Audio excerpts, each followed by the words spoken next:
Back on March 15th, in the year 1973, in Minneapolis, Minnesota, I received a mantra. An architect who was a member of the Minneapolis Meditation Center, gave me this mantra in a small private ceremony. At the time, I really didn't understand what a mantra was. I had been raised Southern Baptist as a child, and I became a Quaker when I reached high school age and was still involved with the Quaker community, which is a meditative community. But I needed something stronger. I needed something that impacted me more. I wanted a practice. And at the Minneapolis Meditation Center, I learned how to meditate from a teacher who was professor of Sanskrit and Indian philosophy at the University of Minnesota. His name was Dr. Yusharban Arya. Dr. Arya at the time was about 36 years old, and I was around 23 or 24 years old.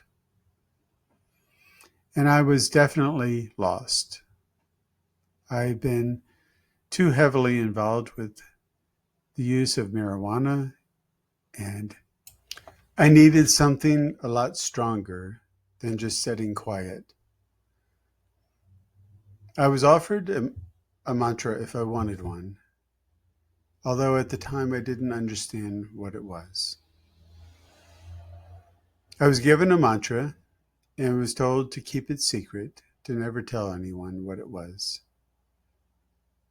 And I began practicing every day. Every day in the morning, I would wake up and meditate for about 20 minutes using this sound.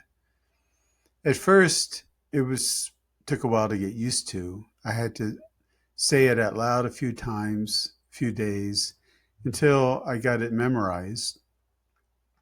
And sometimes, even now, from time to time, I will say it softly under my breath. But a mantra is best used mentally. It's used to train the mind to repeating the mantra mentally. And that takes a bit of getting used to, a bit of practice, and a bit of discipline.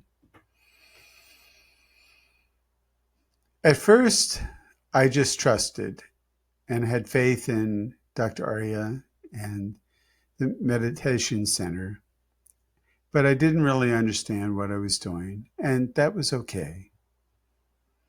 My very first experience with the mantra came by surprise. After about 6 months of using the mantra every day, my wife and I went to a movie. Now, I didn't know what the movie was about, and it turned out to be like an Alfred Hitchcock thriller. I didn't know anything about the movie. We just were having a night out. And so at the time, I wasn't doing the mantra. I was watching the movie. And then all of a sudden, this lady was taking a shower and a knife came tearing through the shower curtain to stab her. And the instant that scene appeared before me, the mantra rose up in my mind and blocked me from being traumatized by it. Everything happened really quick. The knife, the mantra, and the impact was blocked. And I was a bit, whoa, taken aback. What in the world just happened?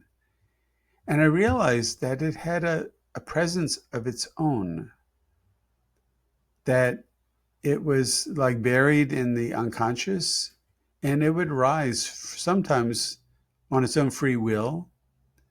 And sometimes I would struggle to use it. I would be distracted, and sometimes I would not be distracted.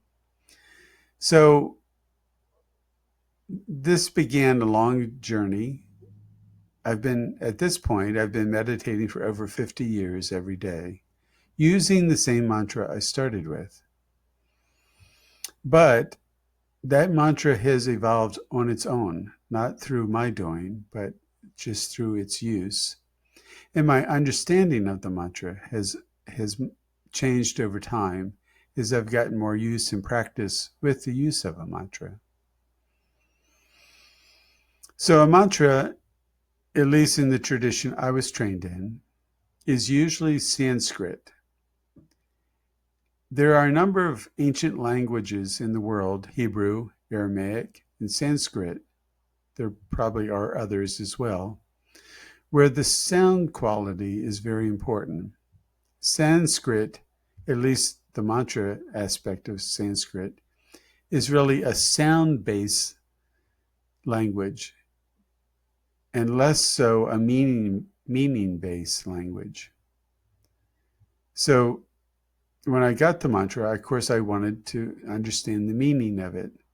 But sometimes the meaning of it doesn't translate well into English.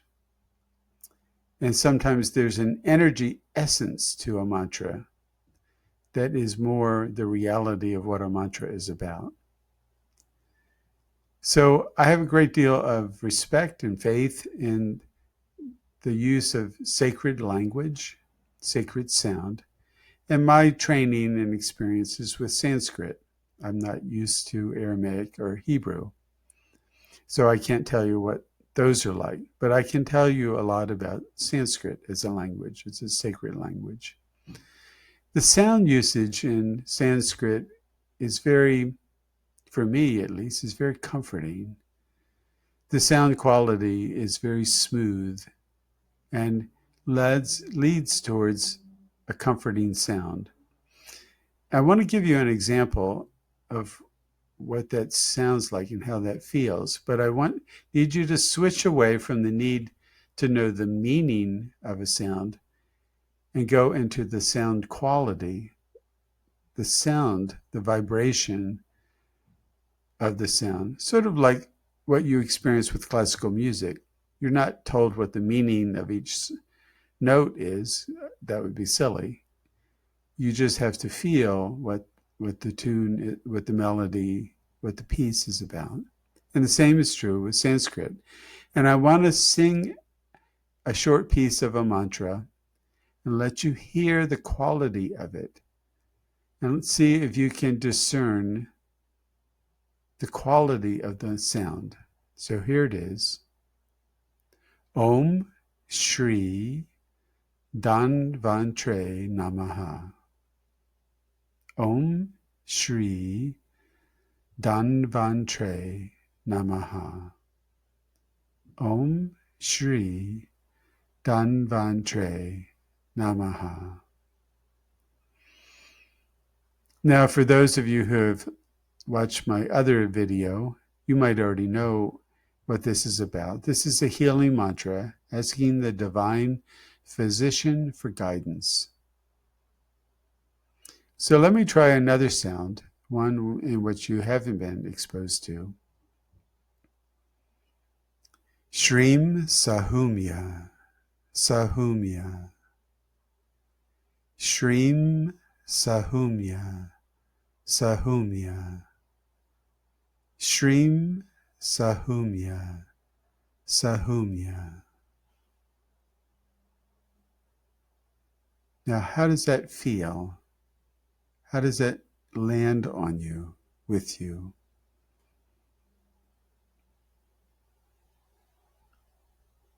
Sahumya is a Sanskrit word for moon energy. The moon energy, Shrim Sahumya. It's a very calming sound. And I often give it to people who are suffering from anxiety or fear, that they can practice Shrim Sahumya, Sahumya. So that's just one example of how the essence of a mantra is not about the meaning, but about the sound and the energy.